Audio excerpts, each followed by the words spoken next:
we need to solve the problem. And many times I've seen on the technology side, we try to solve the biggest problem we could think of. And so what I see occurred here is they solved solar permitting application. They did not solve all permitting that it goes into construction as a whole. They focused on solar permitting. They identified the problems, they solved the problems, they learned about the problems and how to solve them. And I think, as a result of this effort here, the industry is in a much better position to solve it for other permits and other types of things because they started small.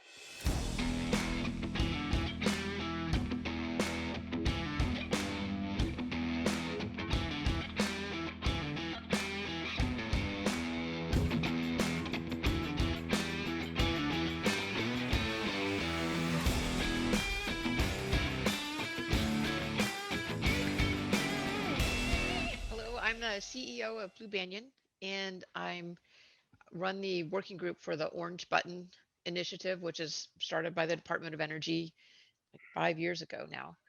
And in that process, really discovered what it is that we need to get people interested in utilizing these common data standards and common reference databases. So I am here to tell you the story of the journey.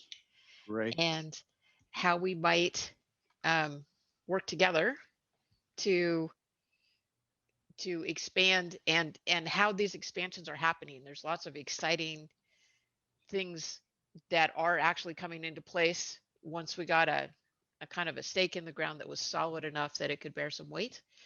Right. And how that's expanding across and the ripple effects are actually super satisfying.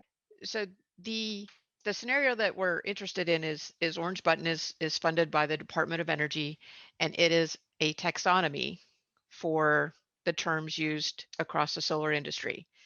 A lot of those terms are actually the same as finance terms, and a lot of those terms are the same as construction terms. So there are some solar specific things, but a lot of these problems that we're solving are actually general. And one of the key things that we found is this permitting process, because solar is relatively new and the technology changes rapidly. You can have completely different modules in 3-month cycles, and you need to be kept up to date on the specifics of your, PV panels and these kinds of things. And the AHJs that were issuing permits and then later conducting inspections, had trouble keeping up with that. And then making sure that all of their installers were keeping up with the latest technology and all of these different pieces. So it added a lot of cost and complexity. And as I look at the CDX process, the words I like to use are, it's a framework for discussion around interoperability. And what we try to do is we try to bring into the discussion, the conversation, concepts that when technology people start putting together software, they can kind of understand it and start to use this to help visualize what we need to build out. And as you can see here under stakeholders, we got relatively simple solar installers. Authority having jurisdiction plays a big part into this, and utility companies play a big part into this. Right. So the AHJ in the United States are the authorities, is the agency that gives you your permits. Thanks. And there's where you go for building permits or any of those kinds of permits. Europe has a different word for it, but that's what it is in the United States, and everyone's going to have a version of that. So we didn't know how to identify which AHJ it was, and I did not recognize how complex the problem is until we actually tried to start solving it. And then the next problem we had is, once we knew the AHJ, how did we know which standards we needed to apply and what those standards meant? And that fundamental conversation of everybody wants to do the right thing. What do we need to do to be able to know what the right thing is to do? I mean, super simple problem, kind of, but it actually was complex to solve. And the key theme that comes up there's several different levels of this, but the key theme for us was how do you future-proof something and make something general so that it'll work over time without losing its usability and making it specific so that someone can actually understand it and use it today. So finding the sweet spot between these two extremes was a big part of the negotiation that we had to do as we moved along. And I'll show you kind of what we mean. So here is an example. This is the AHJ registry. This is up on production. This URL works. You can go up there and put in whatever address you would like and click search. This goes to Fort Bragg, California on the coast here. And you can search and see which AHJs you have. The AHJ registry, you can click on it and see what Mendocino County is. And you'll notice it's got much smoother lines, and California State. So each of these have some jurisdiction, but the way that the permitting works in the US is that the smallest jurisdiction is the one that has authority. And so this is the one that you would work with. And we thought it would be relatively easy. When we first looked at how you'd find out about the AHJs, we were told that each of these AHJs has a certain shape and you're included in that area based on boundaries, like anybody else would have boundaries. And what we actually found out as we started looking into it is that these boundaries are not at all simple. So this Fort Bragg, you'll notice, has got a little piece down here and some random square over here, and then little bits over here. And this is all the city of Fort Bragg, is this entire piece. It does not look smooth and even like Mendocino County does. And so you can begin to sense and feel what it is that people had to struggle with to know which authority having jurisdiction actually applied. So our first step in solving this problem was to find out what people had already done. And we were fortunate that we were looking at this and we identified that the census had already identified these as polygons. So we were able to pull in census data to get the polygons that we needed. And then we had other data because we started talking with SolarApp, who's also working on Orange Button because they're both funded by the Department of Energy. And so we started the conversation with SolarApp because the Department of Energy said, you guys need to be on the same page. And so the DOE actually got us and required that we make sure we're talking to each other. And as we did that, we found out that NREL, one of the US labs, had been collecting this information, but hadn't tied it yet to the census data. So they had all the list of what they are and addresses and other information about AHJs, but they didn't have the polygons. So one of our first challenges was it's only useful if we can actually, what we needed the solar installers to be able to do was know which AHJ applied. And so we took the NREL data and the census data and we just got it on the same page, on the same basis. That was our first thing, was just collecting. These are both publicly available data sets, but they'd never been put together in this way before and then made available. So that was our first step, was just finding out about it. Our second step is that we try to take the Latin long and use our own geometry to figure out where you belonged. And that was a mistake because it's really actually a fairly challenging problem and it's already been solved. So then we got some direction from somebody as we kind of went back to the teams and said, oh my goodness, this is really hard. What are we going to do with this? And someone said, what you need to do is geocoding, and it's using this particular type of function. And we found that there's already an open source solution that works with this, and they have multiple polygons, and that it already works. And we were able to plug in those algorithms to apply to this particular problem. And that was really great. So that was our next challenge, was just technically getting through it. So this is a case where in order to be useful, we had to address the honest to goodness complexity of of where this is at and how complex these AHJs really are, and that they are multiple polygons. We've got ones in Houston where they have little holes in the middle and they have like donut effects. Sure. and other stuff that we had to address the complexity enough to do that. But then we had to go out and socialize the message, and nobody cares about the geometry or the math that it took to make this happen, right? Sure. So we produced a version of this that was looks like data sheets where you could do the searches and the different pieces, but it wasn't very attractive compared to the rest of how this is looking. And so the next thing that we had to do, and I keep moving this down, and that's not actually my intention, a little mouse craziness there, but the next thing that we needed to do, and we fortunately were working with some students from the University of Utah, and they made it their capstone project, and they worked with us to make it graphical and visual so that we could go immediately to any AHJ or immediately to any solar installer and explain to the boss why this was a hard job. Because look, who's going to know about this stuff? And then, being able to just put in an address and click search, all of a sudden became a really valuable tool to get the AHJ information back.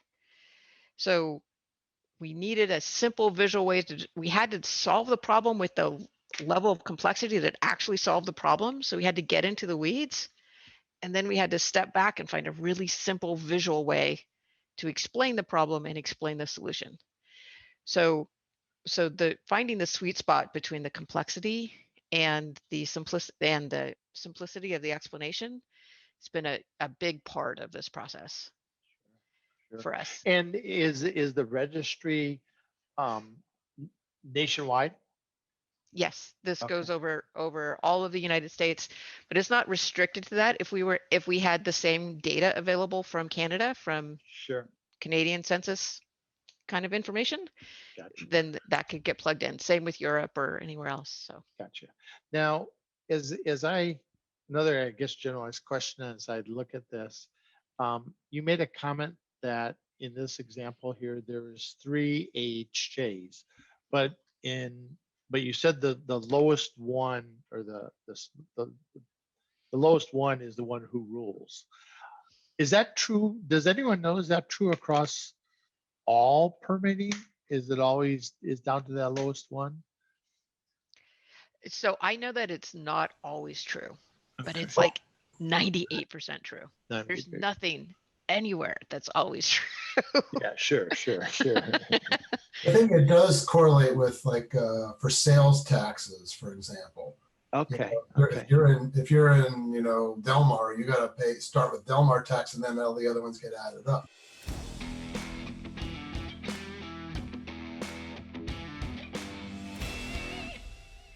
My name's Peter Lesensky.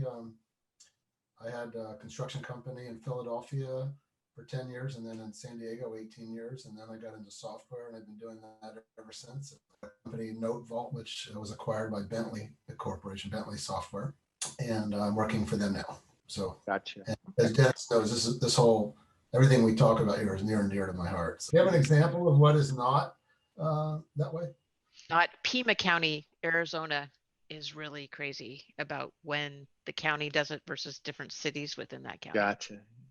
I mean, it's just, So I only know of one. Yeah. But they haven't been able to explain the logic to us yet. Mm-hmm. So this is really awesome. Yeah, well, we're really hoping that it'll make a huge difference. Now, is this, is this a public domain thing, and how's it funded?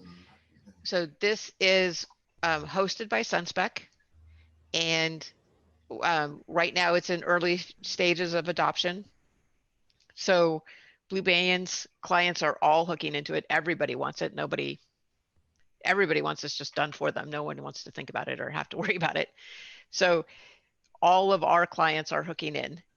And we're starting, the rest of the industry is welcome to you. You just sign up as an AHJ user, and it's got simple documentation for what you send in and what you get back out of the API. So it's available to anyone for any purpose. It's And not it restricted works, to it solar looks at all. like. Yeah, and it works. And then you can do more analysis with it if you'd like to. Like you only want to see. Let me pick one that's actually going to work. I need 2018 because that is where the building code is for. But you know, you can restrict it to where that applies. So, yeah, so it's really great that, and the visual came from the University of Utah, pulling in the students to really help with the passion. Right. The next thing that came up around this that's really been exciting is SolarApp had the same issues that they would just have an address and they needed to validate that it was in the right AHJ. So SolarApp is another initiative that was sponsored by the Department of Energy, and it is to develop a questionnaire and a common way of establishing solar permitting. So they're trying to set the standards for what gives you safe solar permitting nationwide so that it's consistent across the 45,000 AHJs that we have in the United States, right? So right now, everybody can be different in any way they'd like within the building codes. And this is, so SolarApp is this initiative to try to standardize that so that the best practices can just get applied and rolled out more smoothly the rest of the world. With that said, did those AHJs, were they receptive to that, or were they fighting it?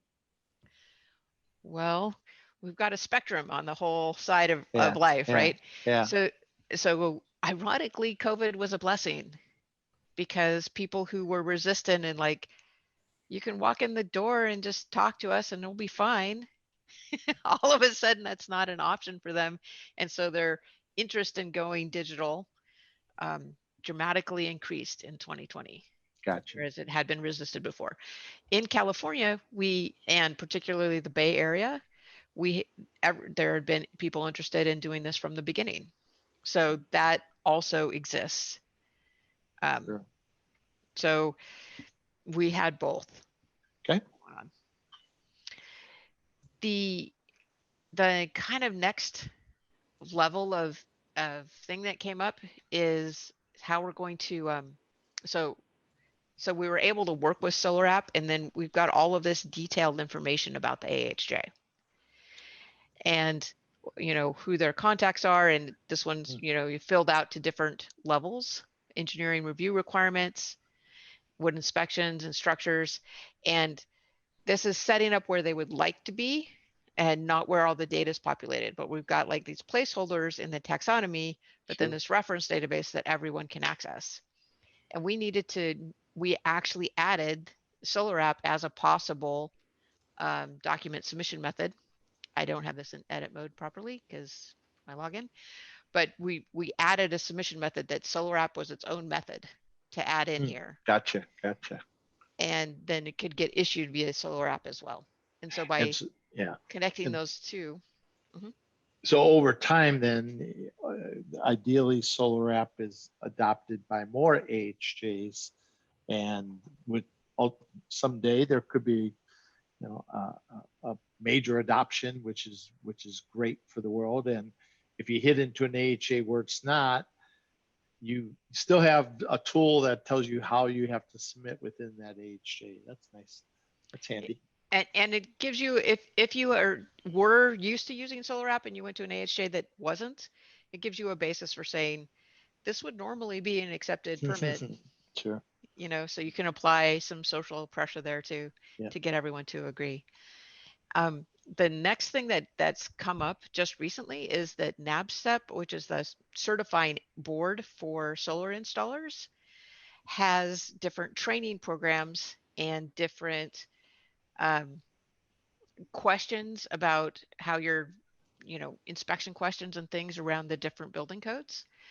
And so we're going to fill out, what does it mean when it's 2018 IBC versus 2021 IBC?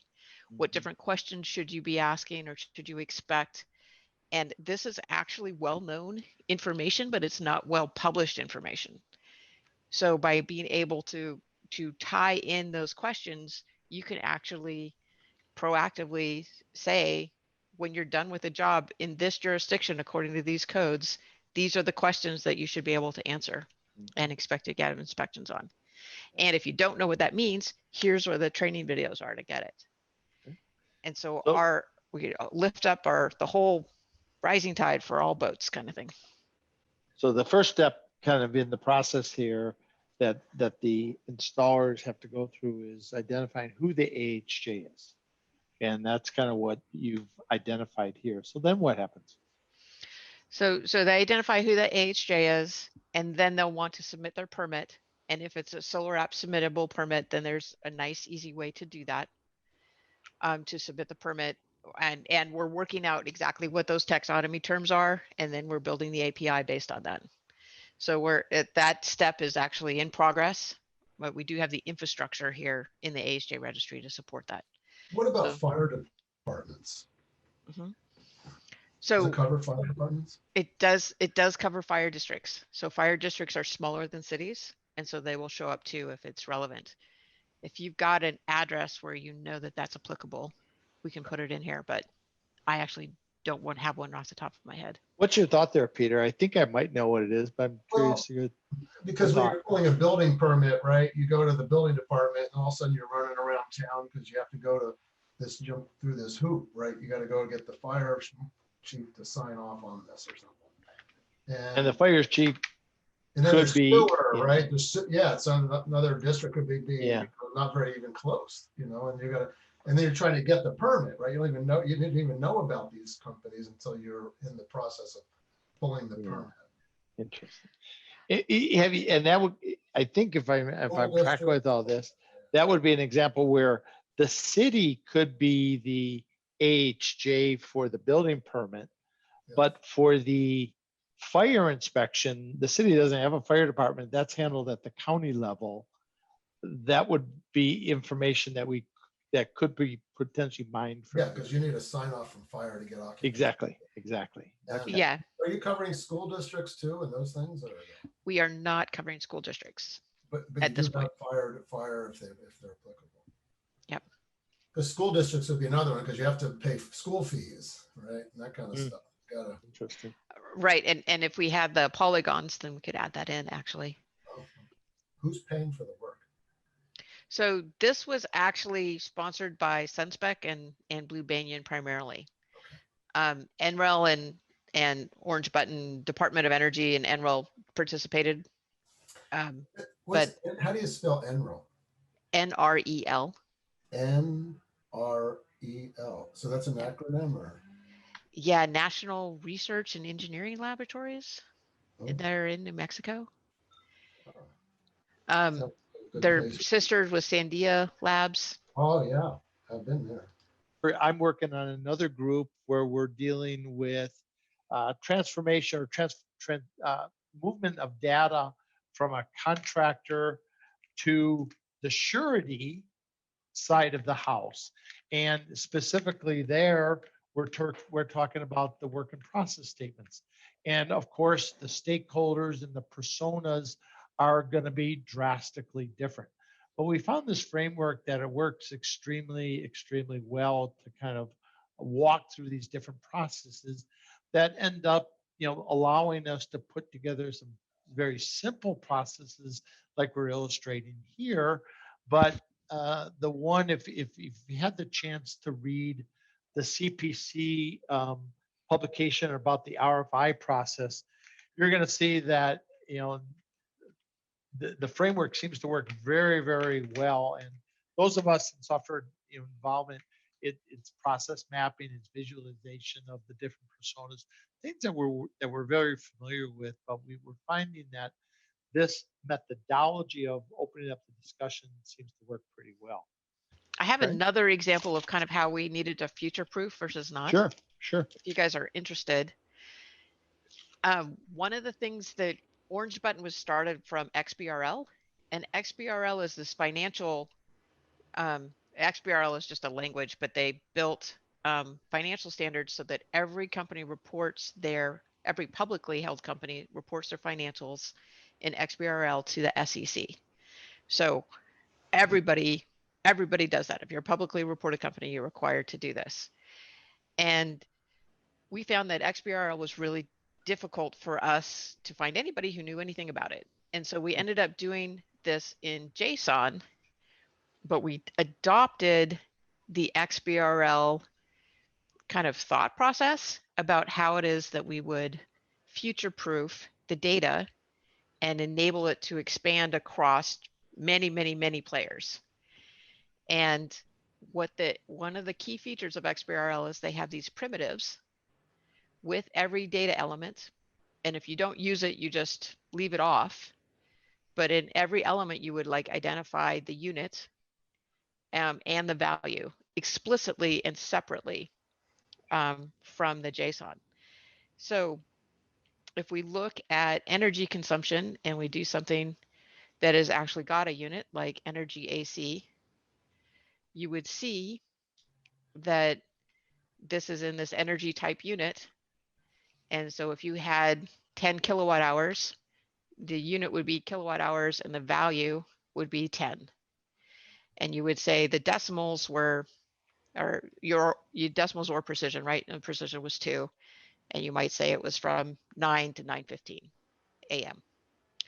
And you set the time, and then you know exactly what this energy AC data is based on the primitives that are coming with it as kind of a metadata structure.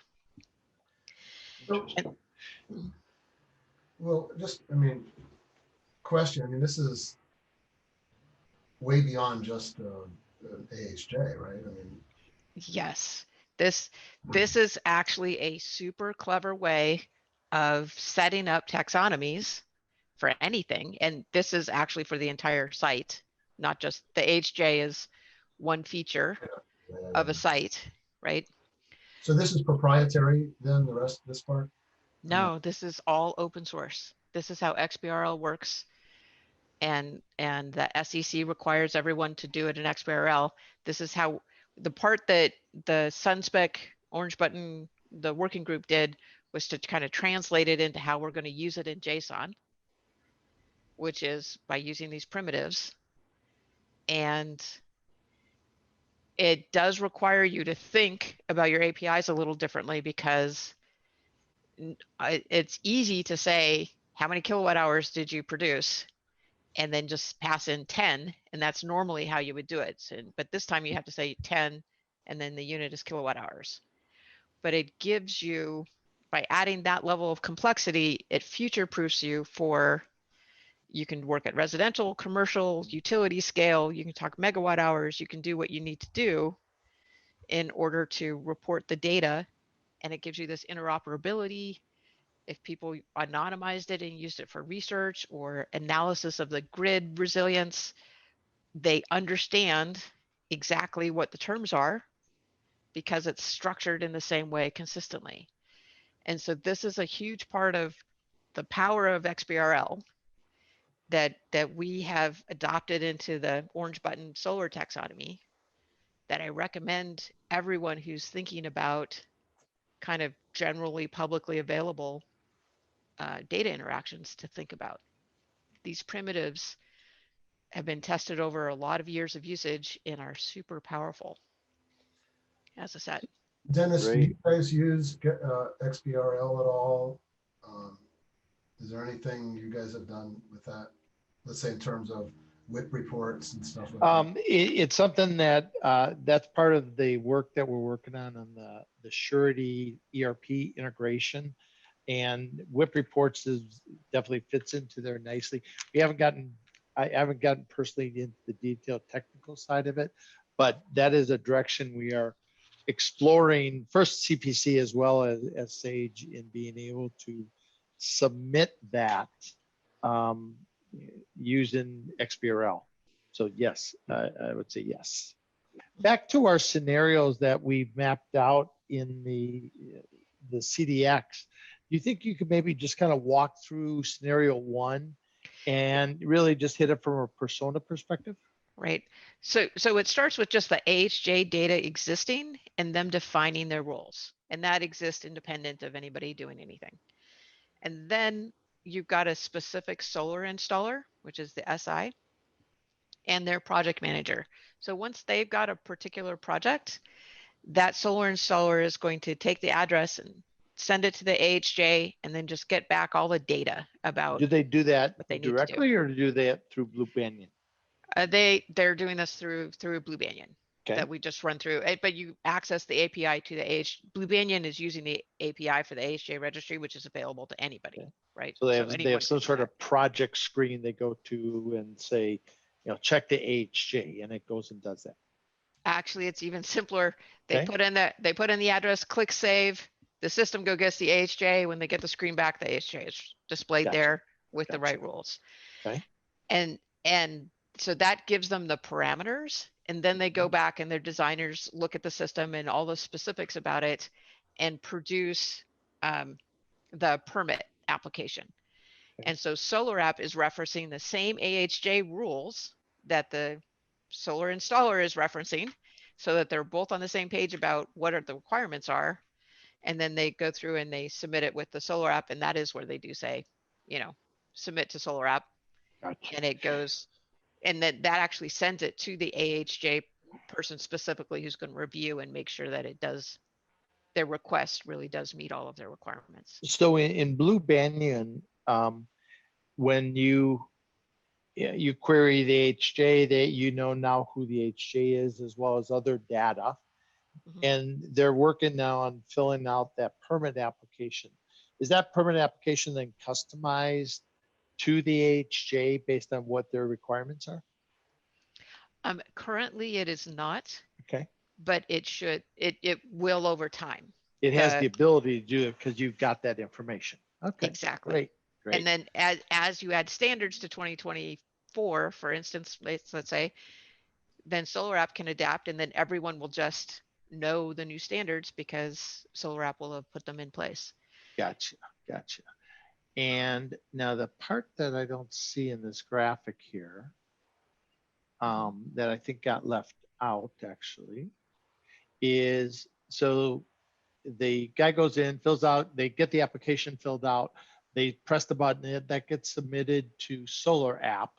Solar App then takes that and does it push data to AHJ, or does AHJ just use the Solar App user interface to approve it?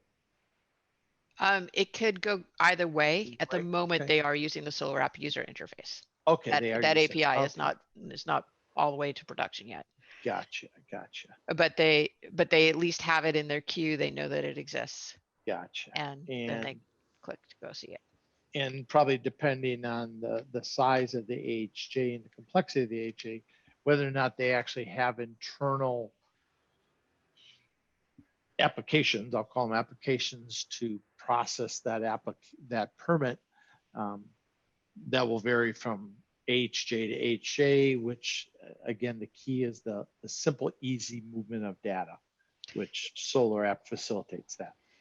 Exactly. And then by using the orange button taxonomy, the exact same API that the solar installer needs to send it into Solar App is the same one that the AHJ needs to receive it from Solar App. Yep. And so by developing that commonality, there are like 5 or 6 key softwares that the AHJs are typically using. And you can just adopt one of the softwares and have that kind of interface built in from the beginning. And then we start to really leverage. Gotcha.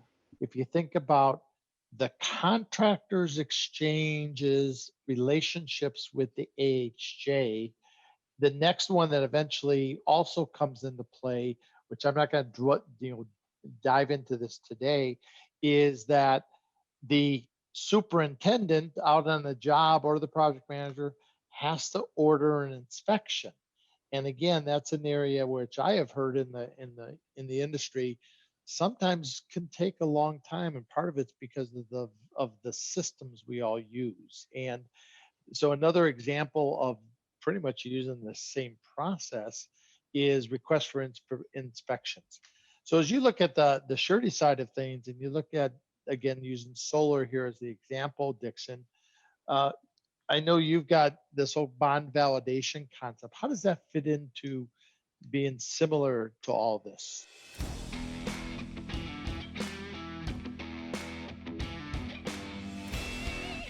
A little bit of background on my side. I'm in the insurance business. We write surety and insurance for contractors, and we live in the world of data. And I've been working with the government for a long time and with the AGC and CPC and trying to coordinate aligning the financial markets with the construction market. And so Jan and I have been working together on the data standards for the permit, because the permit becomes the perfect data set for underwriting contracts. It tells us the who, what, and where, and can be a valuable piece of data that can be used by multiple stakeholders in the ecosystem. Well, I think what most people will recognize is there's all sorts of efforts to streamline and to create more efficiency and to start to leverage data interoperability. The solar app is a perfect example. There's a lot of work that Jan and the group has put together to create the ability to have a national permit. And then from our perspective in the insurance and the banking world, you know, all that work is great. I just need to have the information, and they literally can serve it up, and I could use it for the beginning of the process of underwriting a bond, providing insurance policies, confident to know that the data itself is reliable, and that it's also on a national basis allows me to put together insurance and surety programs that are portfolio based instead of one-off, and you're constantly dealing with the data. So we look at this as one valuable source of information. And at the end of the day, the contractor uses his software, works with the AHJs, develops the permit, and then they can pass it on to me as just a package of information that I'm able to use. Okay, that makes sense. So another hub off of, let's say, this permit approval, there could be off this spoke here, dissemination of that data to other useful parties, which, you know, would be valuable to that party. Oh, exactly. So every once in a while, these jobs need a permit bond, depending on what the permit. I was going to ask about that, Dixon. I'm Patrick McGinty, and I was the president of Surety Wave. Now I'm a consultant to Tinnaboo Square, and we own the SurePath network, which processes about 50% of all bonds in the United States. Do you happen to know which AHJs require license and permit bonds? So we have engineering review thresholds, but we don't have financing thresholds set up at the moment. But it would typically be for the larger commercial and utility scale stuff where the risks are higher and it's got a lot more effect on everyone. So it wouldn't be at the resi scale. And public work, anything public work. Right? Yeah, and anything public works is going to need that. Yeah. Well, that's right. And today's time, we only have a couple of minutes left, but we can take the permit information, and actually we partner with SurePath and Tinnaboo. I'm the surety broker. They provide the software for us. We would put that permit information up. They would generate the bond, and we can now issue a digital bond and literally just give I don't know what it is, 30 or 40 character bond validation number that is unique to that permit. And that way the AHJ can literally click that deal and receive the electronic digital bond right into their system, knowing that they've complied with the permit requirement that there be a bond for, if there was a bond called for.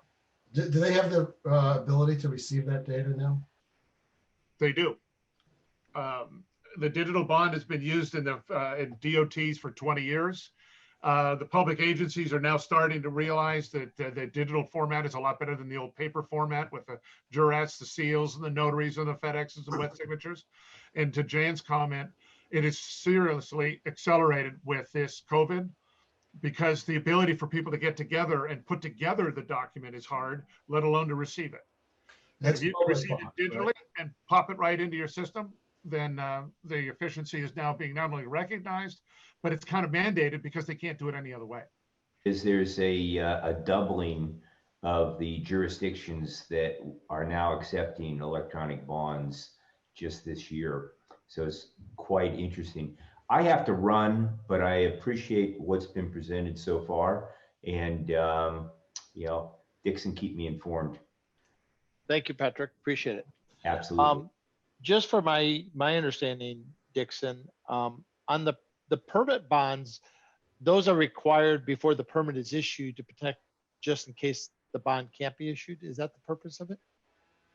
In certain circumstances, the AHJ sees a risk of work not being done. So not every project requires a bond, but if they do require a bond, before they can start work, the bond has to be filed. So it would be a compliance issue for the permit. Okay. And that's specifically called a permit bond? It depends. Performance bond. Sometimes they call them decommissioning as part of, you have to put up a decommissioning bond as part of the permit. Sometimes it's a road repair. You know, they name all sorts of different things, but quite often it's contained within the permit.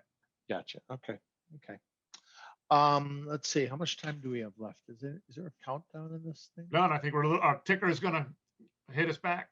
Yeah, that's what I'm waiting for. But So I'll take watch this for it. 1 minute to say, Yeah, go ahead. talking about it in a very singular message. The federal deal has the NIST, National Institute of Standards and Technology, has a whole guideline for data interoperability for building the national grid. California is now doing an investigation on how to do financial projects by leveraging the orange button data. And PG&E is doing a pilot in the school districts on how to leverage this data interoperability for efficiency. So it's starting to take hold in the public sector as people are starting to recognize that they want to do it and they just have to figure out how to get it done. So this is being adopted by the largest residential solar installers, number 1, 3, and 5 in from the 2019 rankings, and then goes down through that channel. So this is getting a lot of access. And then the funding on an ongoing basis, SunSpec is at some point probably going to cap how many you can do so many calls a minute or something, and then you have to stop, so that the people who are commercial just get a SunSpec membership. Gotcha. And that it would just be an ongoing self-supporting initiative in that way. So those are the other side of this, is you have to actually figure out how you're going to curate that data over time. Different stakeholders, and I'm going to say there's 3 of them right now for purpose of conversation. 1 is the installer, 2 is the property owner themselves, and 3 is the AHJ. What is the benefits to those 3 parties independently or collectively? So for the homeowner, they get everything faster and potentially cheaper if it can be bonded, right? For the solar installer, they don't have to retain deep tribal knowledge, that they're able to onboard people more quickly who don't need to memorize exactly which box everything is in. So right now, you've got to have a lot of tribal knowledge to do solar installs at scale. Sure, that makes sense. That makes sense. And so onboarding is easier, processing is easier. You get the right information at the right time. Designers have it easier when they're doing the right design. That makes sense. Oh, that makes sense. Yeah. And then for the AHJ themselves, if they can get consistent formatting, that makes it easier to process. And then if just being consistent. And then second, if they know that everybody else is meeting this quality standard ahead of time, they have fewer kickbacks, which saves everybody time and money. Sure. And less errors, which makes the whole process smoother. Right. So they can do it right cheaper the first time. You know, if each one had to go around 3 times, I need three times the staff, or I need 3 times the time. And neither of those are good things. So that makes total sense. Exactly. And not for anybody, right? The homeowner doesn't like it. Nobody likes the rounds. Yeah. The one that's interesting there that I didn't think about that clicked me then, wow, that's cool. I got to think about that more, is the installer and what you term tribal knowledge, because that helps that installer, number one, grow from 2 perspectives. One, they can grow faster in the region they are in because they can bring on staff and move it on. But number 2, it actually helps them grow regionally from one region to the other, because they can quickly, we're going to go start working in that county and quickly have access to the methodologies required there. That's interesting. I hadn't thought about that. And solar has really got 14, we might need to leave. It's got 14 states. Yeah. That we call the Sun Belt, that really have a lot of solar adoption, and the others don't. So transferring that knowledge from the 14 states to the other 36 Sure. is Makes going to be sense. great. Yeah.